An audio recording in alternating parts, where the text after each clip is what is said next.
주님의 말씀 교회를 찾아 예배자로 오신 모든 분들을 주님의 이름으로 진심으로 환영합니다. 다 같이 경건한 마음으로 기도하며 하나님 앞으로 나아가겠습니다.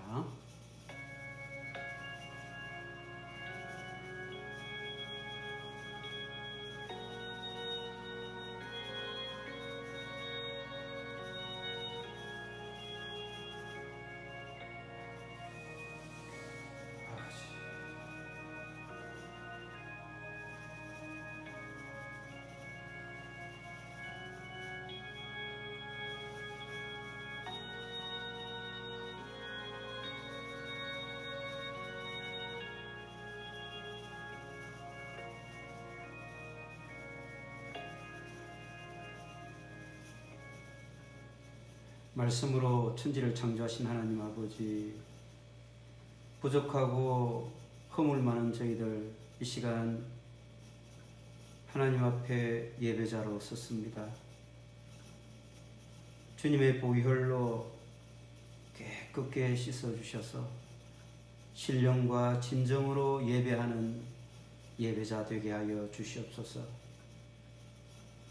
이 예배를 통해 오직 하나님 한 분만을 높여드리며 하나님만을 경배드립니다. 하나님 홀로 영광 받아 주시옵소서. 예수님 이름으로 기도드리옵나이다. 아멘. 다 같이 사도신경으로 신앙 고백하겠습니다.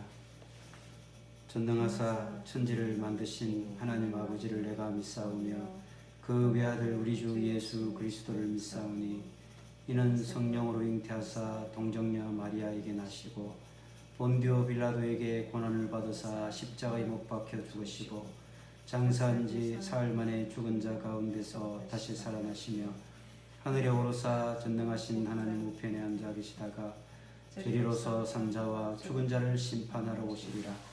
성령을 믿사오며 거룩한 공예와 성도가 서로 교통하는 것과 죄를 사하여 주시는 것과 몸이 다시 사는 것과 영원히 사는 것을 믿사옵나이다. 아멘. 다 같이 찬송가 301장 하나님 앞에 불러 올려 드리시겠습니다.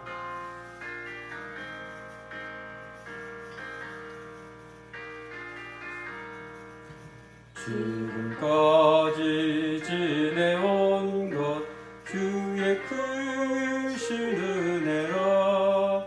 한이 없는 주의 사랑 어찌로 말하랴. 자나깨나 주의 손이 항상 살펴주시고 모든 일을 주 안에서 형통하게 하시네.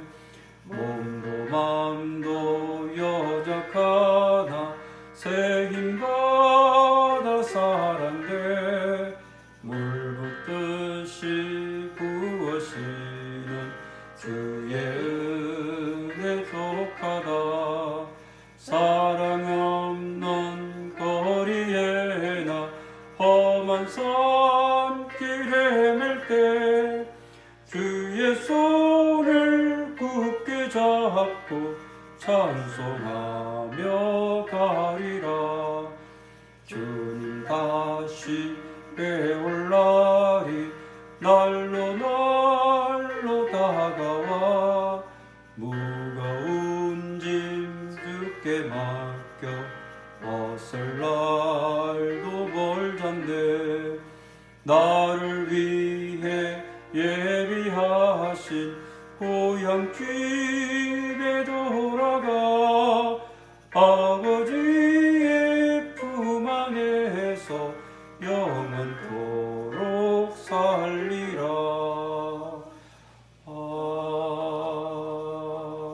아멘.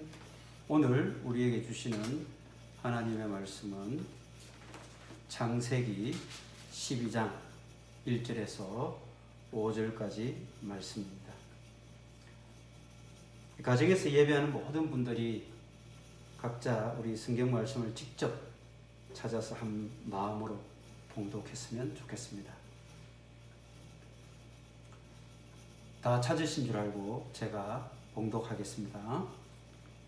여호와께서 아브라함에게 이르시되 너는 너의 고향과 친척과 아버지의 집을 떠나 내가 내게 보여줄 땅으로 가라. 내가 너로 큰 민족을 이루고 내게 복을 주어 내 이름을 창대하게 하리니 너는 복이 될지라. 너를 축복하는 자에게는 내가 복을 내리고 너를 저주하는 자에게는 내가 저주하리니 땅의 모든 족속이 너로 말미암아 복을 얻을 것이라 하신지라. 이에 아브라함이 여호와의 말씀을 따라갔고 롯도 그와 함께 갔으며 아브라함이 하란을 떠날 때에 75세였더라. 아브라함이 그의 아내 사레와 조카 롯과 하란에서 모든 소유와 얻은 사람들을 이끌고 가나안 땅으로 가려고 떠나서 마침내 가나안 땅에 들어갔더라. 아멘. 우리는 창세기를 1장에서 50장까지 자주 읽습니다. 창세기는 크게 인류의 역사를 얘기하는 원역사와 아브라함으로부터 시작해서 이스라엘의 역사를 기록해 나가는 이스라엘 역사, 족장들의 역사, 이렇게 두 가지로 크게 구분해 볼 수 있습니다. 천지를 창조하시고 최초의 인간인 아담과 하와를 창조하신 하나님께서 이제 그들을 에덴 동산에 두어서 행복하게 살 수 있도록 해주셨습니다. 그런데 최초의 피조물이었던 아담과 하와가 하나님께서 금하신 선악과를 따먹음으로써 그들이 하나님 앞에 범죄하였고, 그로서 그들은 에덴 동산을 쫓겨나는 심판을 받게 되지요. 그로 말미암아 그들은 이제 노동하는 수고와 아이를 낳는 고통을 죽을 때까지 가지게 되는 하나님의 벌을 받게 됩니다. 그러나 하나님께서는 그들을 불쌍히 여기셔서 이제 은혜를 베풀어 주시죠. 바로 그들에게 가죽 옷을 지어 입히시는 것이 하나님의 은혜의 선물이었습니다. 그들에게서 태어난 가인, 이 가인은 동생 아벨의 제사를 시기해서 그를 들에서 쳐 죽이게 되죠. 그래서 그는 결국 하나님으로부터 그 마을을 이렇게 쫓겨나게 되는 벌을 받게 됩니다. 그렇지만 가인에게도 또한 하나님께서는 은혜를 베풀어 주시죠. 그를 만나는 사람들이 가인을 죽이지 못하도록 그에게 특별한 표를 주십니다. 하나님은 노아 시대 때 많은 땅의 죄악들을 보시고 홍수를 동원해서 이제 모든 피조물들을 다 썰어버리시죠. 그런데 노아 가족 8명을 통해서 인간의 생명이 보존되어지도록 그렇게 하나님께서는 은혜를 베풀어 주십니다. 이렇게 하나님의 역사가 인간의 범죄와 그리고 그에 따른 하나님의 심판에 이어서 하나님께서는 은혜를 베풀어 주시는 이 과정들이 계속해서 반복되어 나옵니다. 원역사의 마지막 단계에 가서 보면 인간들이 얼마나 교만했는지 시날 평지에서 바벨탑이라고 하는 높은 탑을 쌓게 됩니다. 그래서 우리도 하나님처럼 우리가 한번 높아보자, 이런 교만이 하나님 앞에 큰 범죄가 되게 되죠. 그래서 하나님은 그들을 언어를 혼잡하게 하셔서 이 땅 가운데 흩어져 버리는 벌을 주십니다. 그런데 이 사건 뒤에는 하나님께서는 은혜를 베풀었다는 그런 말씀이 없어요.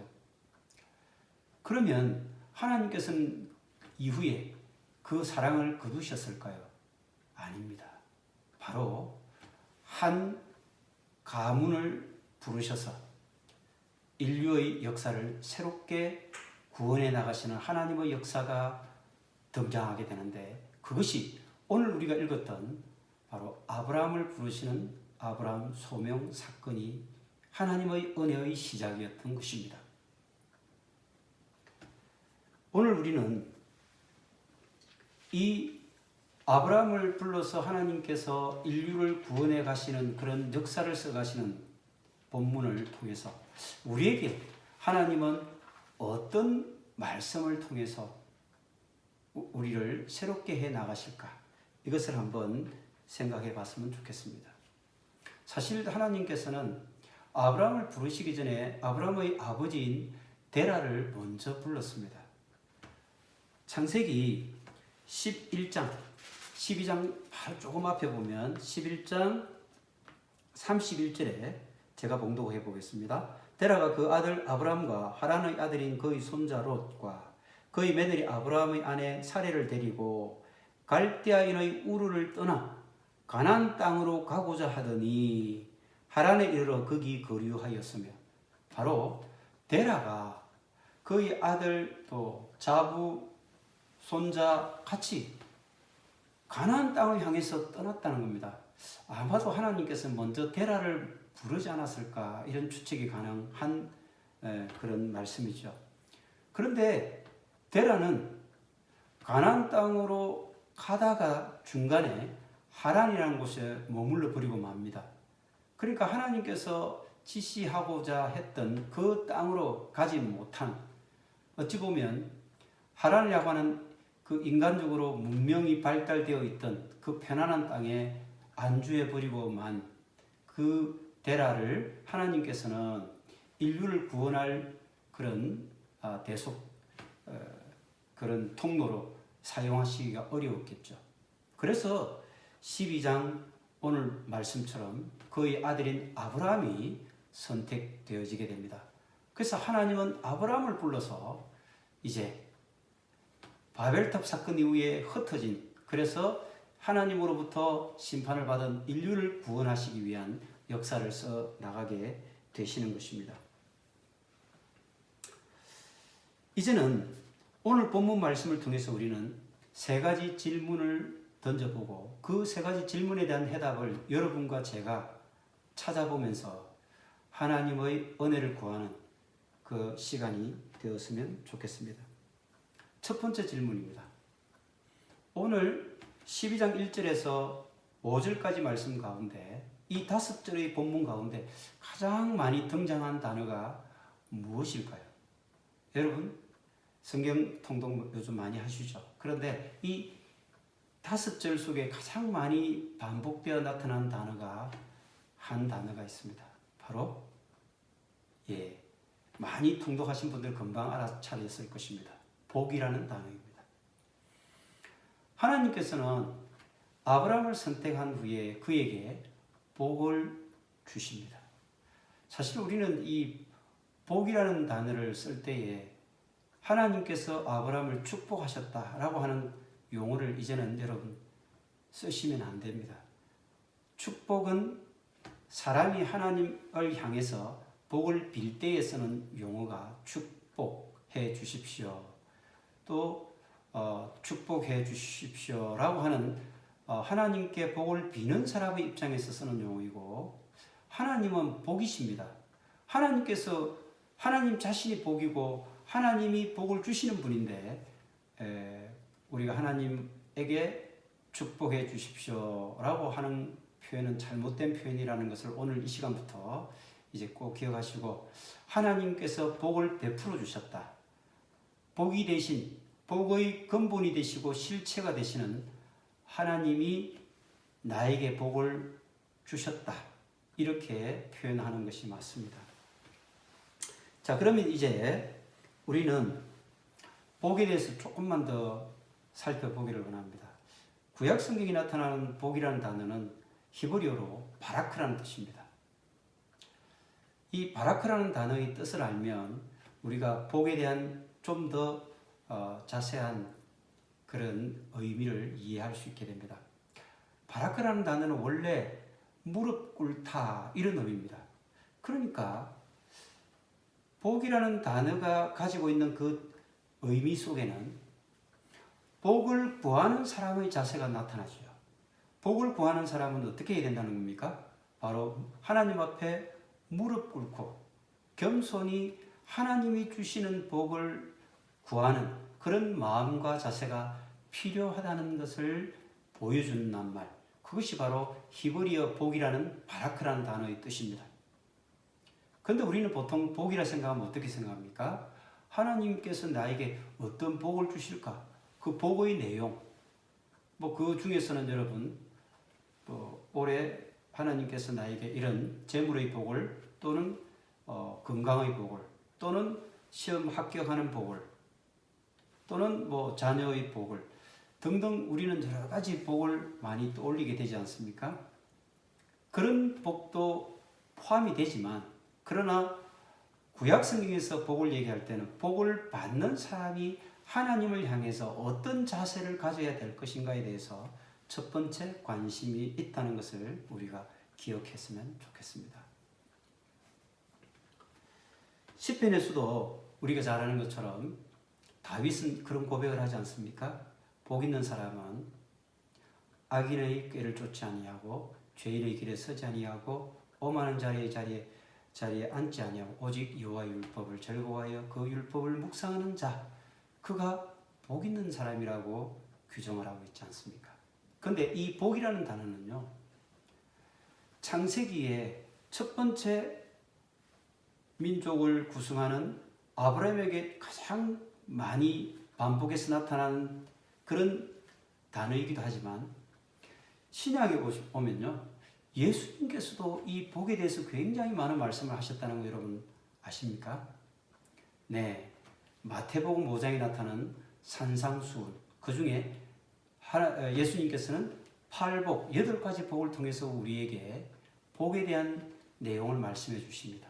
우리가 너무 잘 아는 심령이 가난한 자부터 해서 의에 줄이고 목마른 자,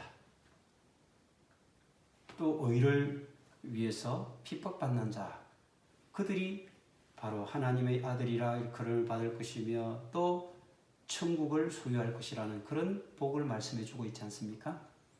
이와 같이 예수님의 큰 관심사 중에 하나도 복이었다는 것입니다. 그런데요, 우리는 구약 성경에서 주로 보면 복의 개념을 얘기할 때는 주로 물질적인 차원에서 복을 많이 얘기했습니다. 사실 아브라함도 그런 복을 받았죠. 땅의 복을 약속받았고요. 그리고 너희 자손들이 바다의 모래처럼 하늘의 묵별처럼 그렇게 많이 번성할 것이라고 이렇게 하는 자손의 복도 약속받았지 않습니까? 이와 같이 구약 성경을 통해서 주로 모세도 그렇게 신명기에서 그런 물질적 복을 많이 강조했죠. 하지만 예수 그리스도 주님은 이 팔복을 통해서 우리에게 영적인 그런 복을 말씀해 주십니다. 사실은요, 그런 물질적인 복도 중요하겠죠. 근데 그 물질적인 복보다는 우리가 왜 영적인 복이 중요할까요? 복의 근원이 누구이십니까? 바로 예수 그리스도. 그분이 우리에게는 복입니다. 그래서 우리는 복 받으세요 라고 할 때는 예수 그리스도를 마음에 간직하십시오 라고 하는 말로 바꾸어 말할 수 있겠죠. 그래서 우리는 항상 올해 복 많이 받으세요, 복 많이 받으세요 라고 할 때는 그 복이 무슨 말입니까?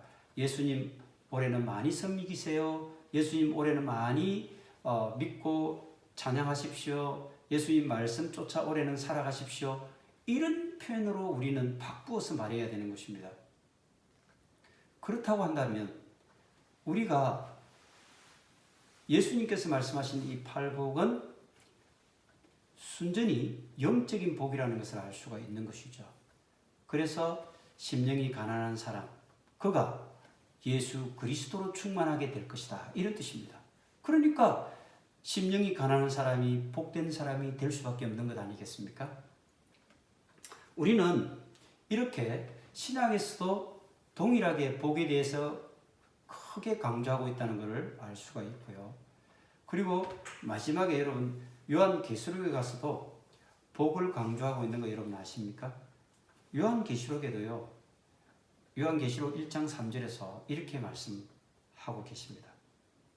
이 예언의 말씀을 읽는 자가 그리고 듣는 자와 그 가운데 있는 것을 지키는 자가 복이 있나니 때가 가까웁니다.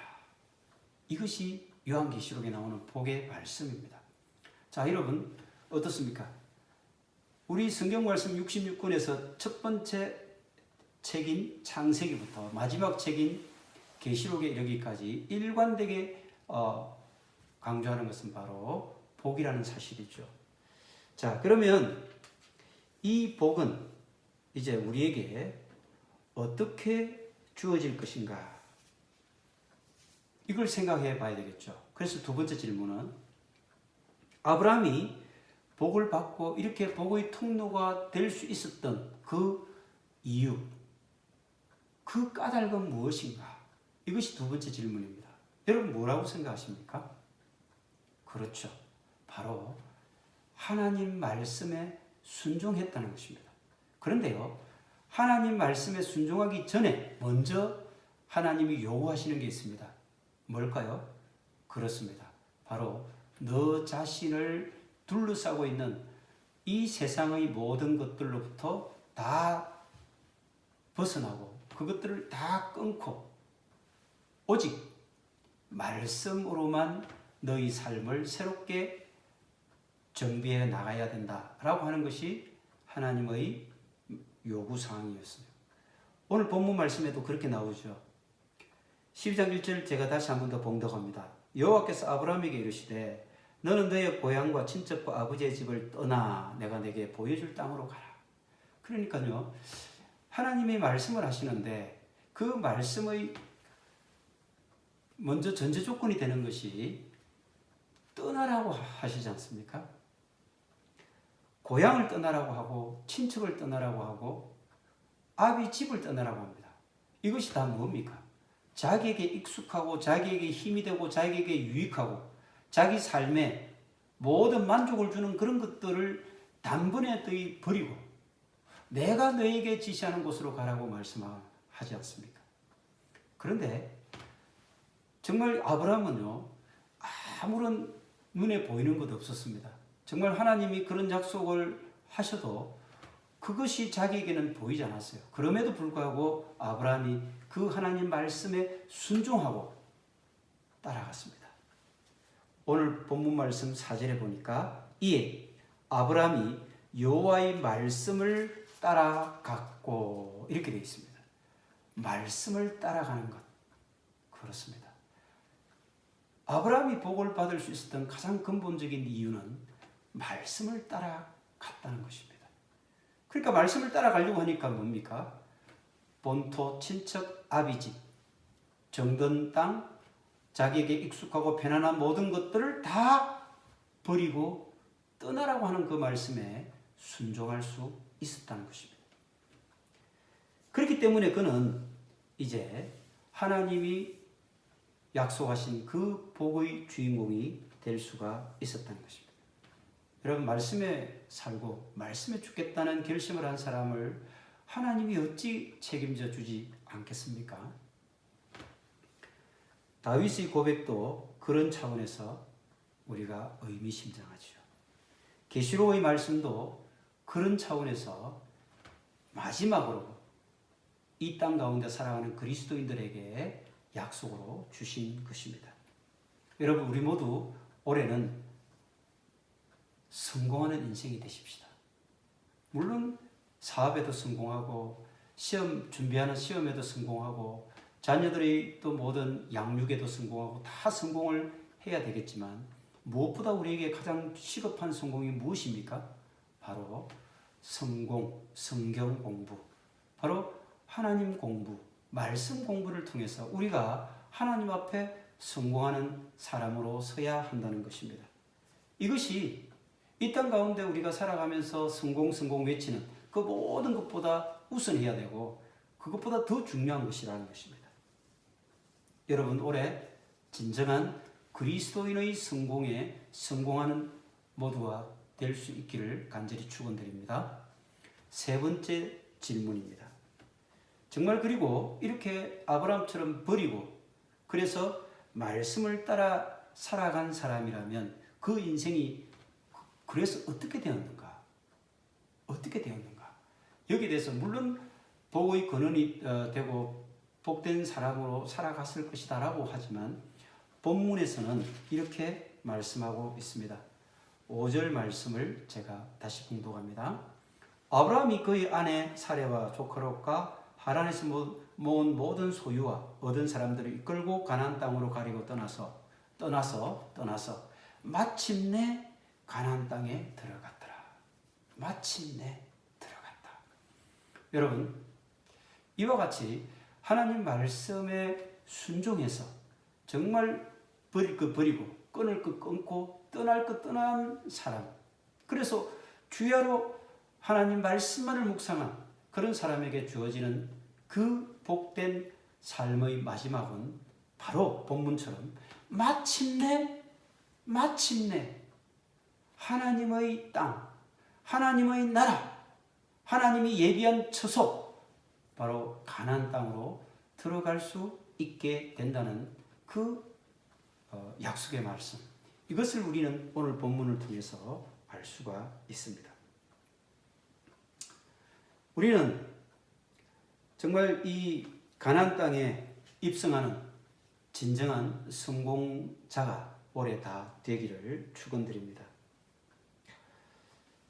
신약적으로 이것을 조금 바꿔서 우리가 표현하면 정말 우리는 다 구원받아서 그래서 가나안 땅에 입성하는, 천국에 들어가는 그런 주인공으로 살아야 되겠죠.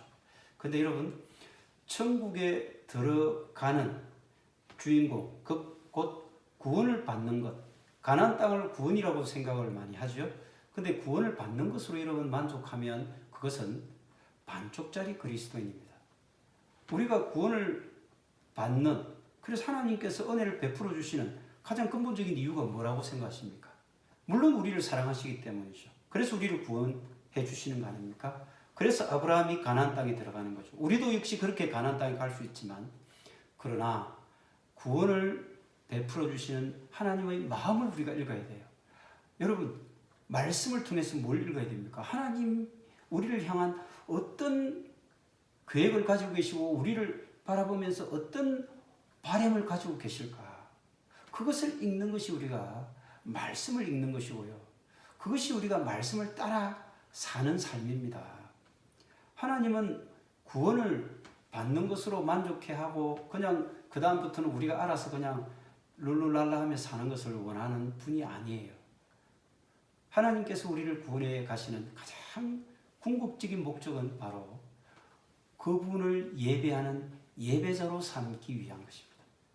이스라엘 백성들을 출애굽시키시고 그들을 구원해냈습니다. 그래서 자유의 몸이 되게 했죠.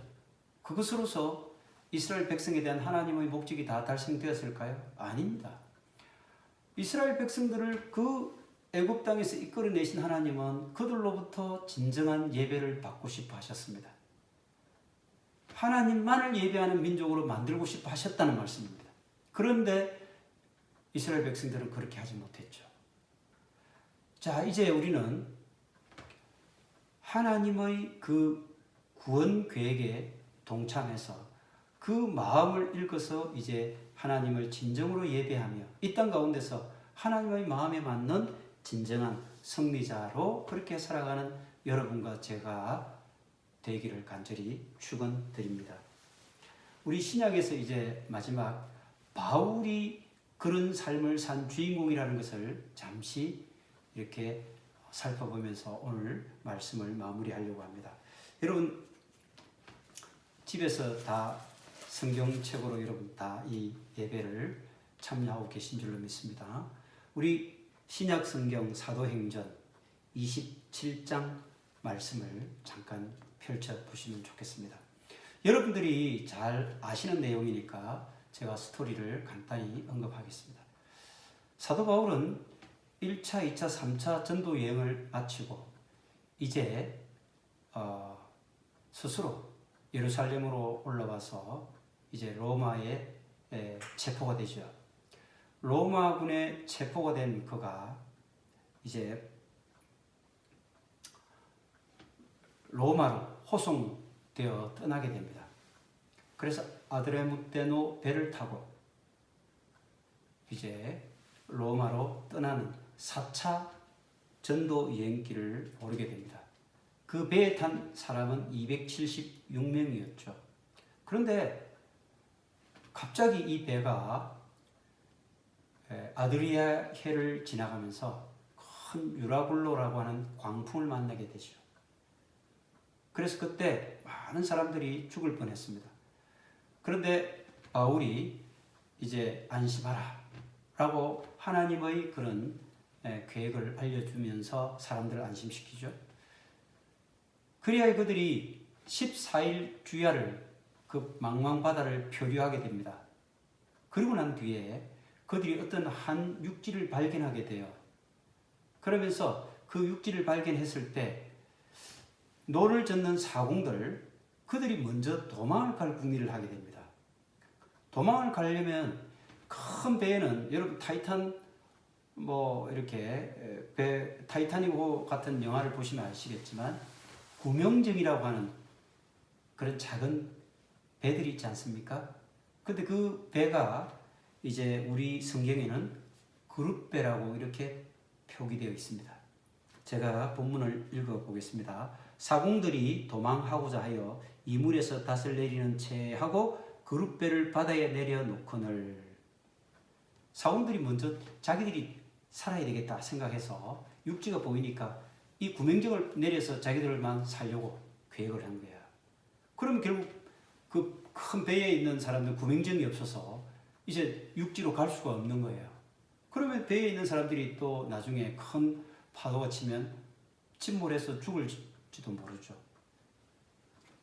이와 같이 이 세상 사람들은요, 자기를 살려줄 그런 구명정을 의지하고 그것을 전부라고 자기 생명의 전부라고 생각하면서 살아가지 않습니까? 그런데 사도 바울이 이렇게 얘기합니다. 백부장과 군인들에게 이르되 이 사람들이 배에 있지 아니하면 너희가 구원을 얻지 못하리니. 이렇게 하니까 이에 군인들이 어떻게 했을까요? 그 구명정을 묶고 있던 밧줄, 그룻배를 묶고 있던 밧줄을 그룻줄이라고 하는데 이 그룻줄을 끊어 떼어 버리니라. 끊어 떼어 버렸다는 겁니다. 사도 바울이 그렇게 하나님의 말씀에 근거해서 하나님의 말씀을 붙잡고 하나님의 말씀을 믿고 이제 이렇게 이 사람들을 하나님께서 구원해 주실 것이라고 하는 확신을 갖게 되었죠. 그래서 그 구명정, 세상 사람들은 자기를 살려줄 거라고 하는 그 생명 보트, 그것에 매여서 몸부림치고 있지만 그것을 사도 바울은 강하게 끊어 떼어 버리라고 얘기합니다. 이것은 하나님께서 아브라함에게 본토 친척 아비 집을 떠나라 라고 한 말씀과 똑같습니다. 그랬을 때 이 그릇줄을 끊어 떼어 버리고 나니 그들이 다 죽었습니까? 아닙니다. 결국은 276명이라고 하는 이 사람들이 다 살아남아서 마지막에 어떻게 됐을까요? 네, 제가 27장 44절을 봉독합니다.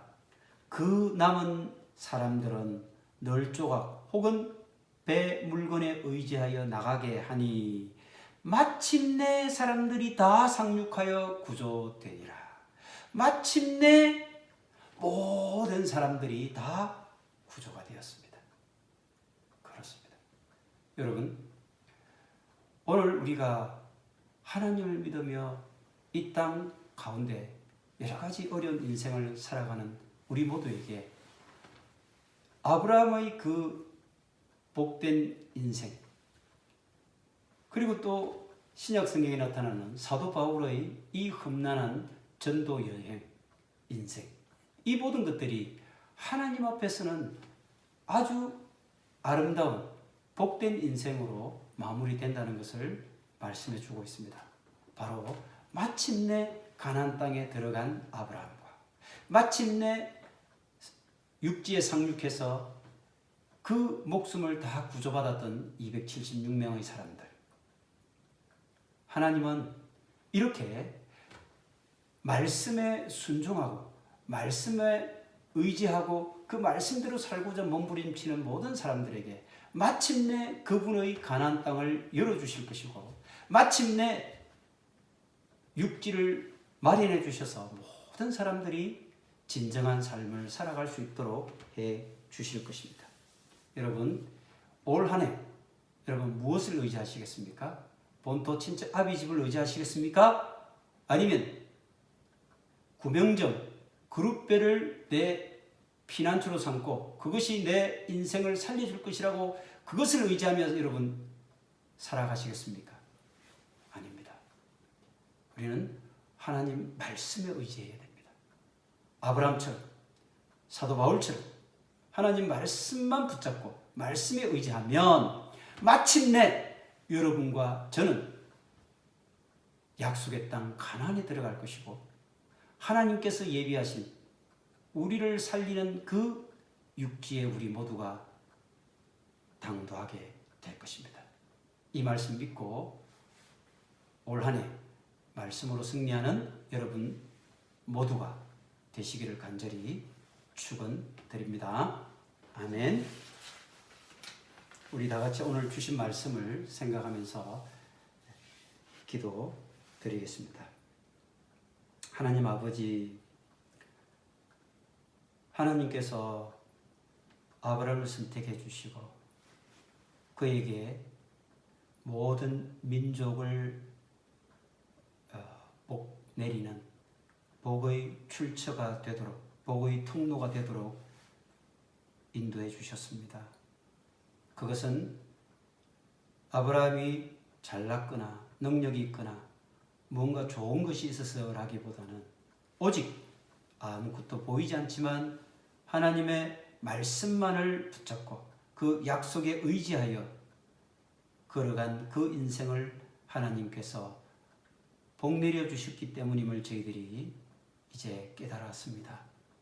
사도 바울이 하나님 말씀에 의지해서 그 죽을 사지의 모든 상황 속에서도 그 모든 사람들을 인도하여 생명을 구해낸 것 또한 하나님 말씀에 의지했다는 것을 저희들이 깨달았습니다. 하나님, 이 땅 가운데서 우리가 의지하고 우리를 살릴 것이라고 믿었던 본토, 친척, 아비집을 떠나는 저희들 되게 해주시고 우리를 살려줄 것이라고 믿었던 그 구명정을 끊어 떼어 버리는 그런 결단을 저희들에게 있게 해 주시옵소서. 그리하여 하나님 말씀만 온전히 우리 삶 속에 녹아내려서 그 말씀대로 주야로 묵상하며 말씀이 이끄는 대로 살아가는 진정한 복된 주인공들 다 되게 하여 주시옵소서.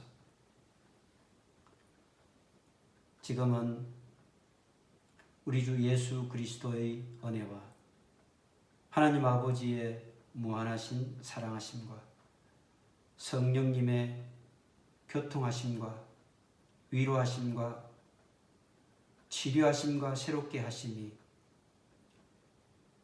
아브라함처럼 사도 바울처럼 이제 우리에게 안락하고 우리를 구해줄 것이라고 생각했던 모든 것들을 떠나고 끊어버리고 오직 우리에게 주어지는 하나님 말씀만 붙잡고 말씀만 우리 삶의 표대로 삼고 말씀대로 살기로 몸부림치는 모든 주님의 자녀들, 그 가족들, 또 그들의 사업장과 직장과 일터 위에 그리고 그들이 만나는 모든 사람의 상황 가운데 지금부터 영원토록 함께해 주시기를 간절히 축원하옵나이다. 아멘.